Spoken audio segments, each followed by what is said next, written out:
Previously on the Adventures of Cedar.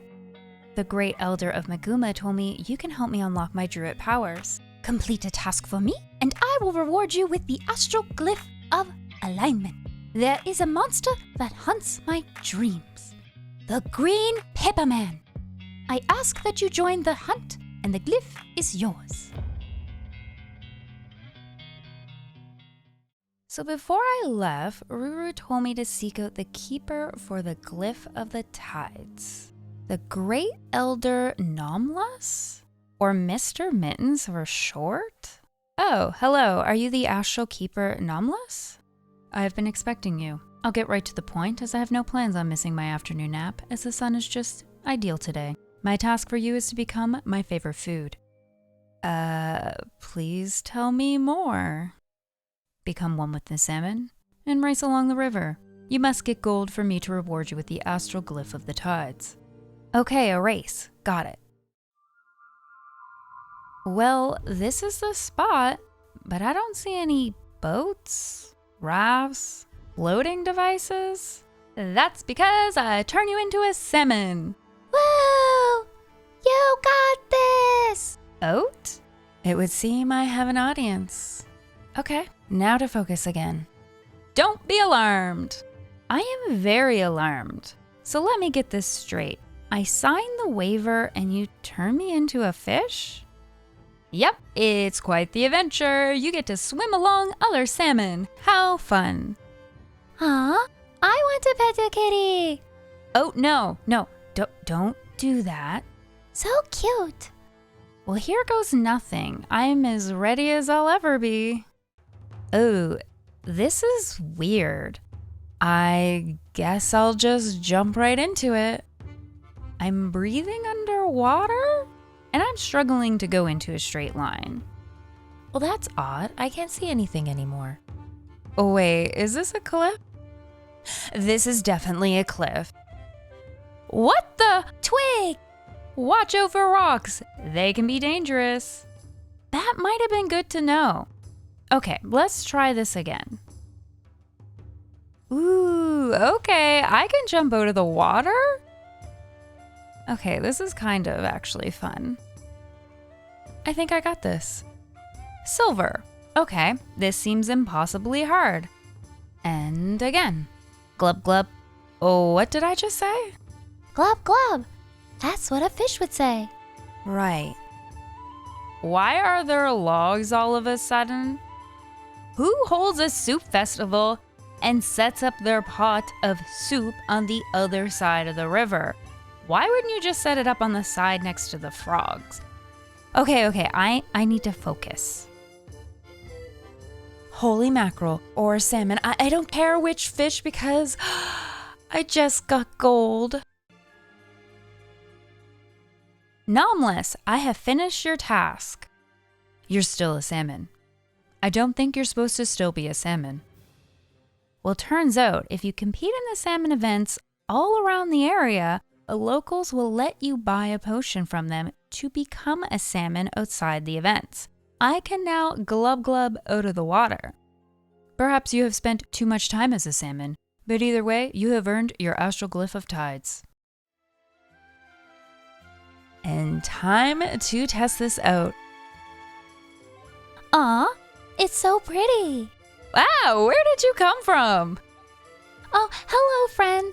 I seen that you were doing amazing in the salmon race. I thought about joining you, but figured I would leave it to salmon else. I see.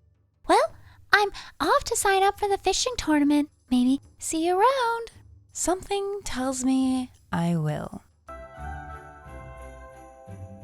And welcome back to the Talking Cedar. In this episode, I introduced a new keeper, the Great Elder Nomlus, which is just salmon spelled backwards.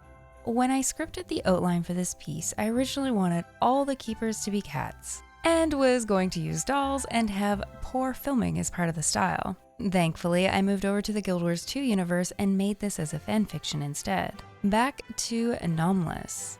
I absolutely love the look of the blue glowing astral keepers, and they tie in so nicely with a druid storyline. The Druid backstory in Guild Wars 2 has an astral focus, which I also included in my fanfiction. Cedar is missing her astral force. The skills rewarded by the keepers are astral themed as well, such as the astral wisp that Cedar just unlocked in this episode. So it is kind of nice to have astral creatures help Cedar unlock her astral force by unlocking astral themed skills. I'm also realizing now that the Great Elders who are keepers all have names, but the Great Elder of Maguma from the first episode does not, and is also still stuck with Frank. I find my best ideas pop up randomly in my head, especially when I'm in the car. But lately they have been all about game design, so I've been really dragging my feet on this episode. I like to have moments that make you either laugh, quote the characters, or even make you have an aha moment, such as listening to the episode and then realizing the Green Pepper Man is actually the Piñata event in the Crystal Oasis. I suppose you could call these slice of life fillers. So while I feel I didn't have as many of those as I would have liked to, I'm still very happy to have this episode up. And one thing I have learned is that it is better to actually finish something than to wait to get it absolutely perfect and possibly never finish it at all. And sometimes people get hung up on requirements. For me, one being in this episode to have Oat cheer on Cedar from the sideline. I liked the idea of Oat sitting there, relaxing, giving the odd commentary, while Cedar did all this hard work trying to be a fish. And since the spot by the water is a sandbar, it made even more sense, or to me at least, that she was sitting back in the lounge chair, not at all required for this story. Another example also from this episode, I am very grateful I had 100 curious lowland honeycombs, as I wanted Cedar to come back with rewards in hand just like last time. While I went through the achievements to unlock the ability to buy the Endless Janthiri Floppy Fish Tonic, I realized I never actually purchased it. But even then, in the middle of getting video clips, I still had to complete the heart and buy the tonic. Not necessary at all for the story, but I liked how Cedar ends up staying in the areas afterwards to get these little trophies, such as in the last episode she came back with a green paper man balloon. And for that episode, originally I was going to show a piñata balloon, a tonic, and a mini, but I had to let it go and push to wrap up the episode, as I realized for some reason I didn't have them all unlocked. And speaking of wrapping up, I should probably do the same here, as this is starting to become longer than the actual episode itself. So thank you so much for tuning in. I do really appreciate it, and I read every single comment. And of course, I don't know, maybe see you around. Hi, I'm TiffyMissWiffy and welcome to my channel. Wait, what's wrong with my voice? Hi, I'm TiffyMissWiffy. Wait. Ah, much better. It would seem I was just tired and in need of some caffeine. If you'd like to support a creator, check out my Ko-Fi page in the description below.